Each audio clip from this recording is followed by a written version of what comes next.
एक आदमी ने एक खूबसूरत लड़की से शादी की।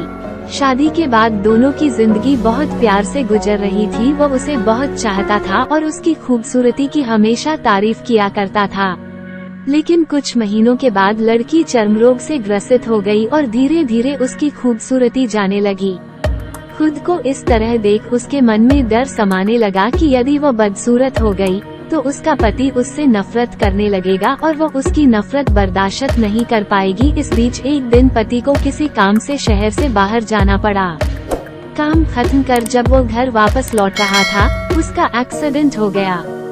एक्सीडेंट में उसने अपनी दोनों आंखें खो दी, लेकिन इसके बावजूद भी उन दोनों की जिंदगी सामान्य तरीके से आगे बढ़ती रही। समय गुजरता रहा और अपने चर्मरोग के कारण लड़की ने अपनी खूबसूरती पूरी तरह गंवा दी। वो बदसूरत हो गई, लेकिन अंधे पति को इस बारे में कुछ भी पता नहीं था, इसलिए इसका उनके खुशहाल विवाहित जीवन पर कोई प्रभाव नहीं पड़ा। वो उसे उसी तरह प्यार करता रहा। एक दिन उस लड़की की मौत हो गई। पति बहुत दुखी था। वो उस शहर को छोड़कर जाना चाहता था।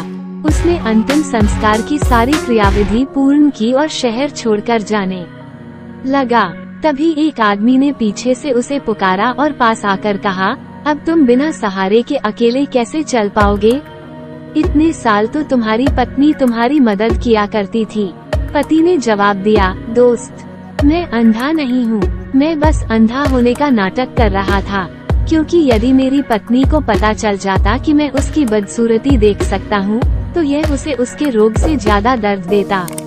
इसलिए मैंने इतने साल अंधे होने का दिखावा किया।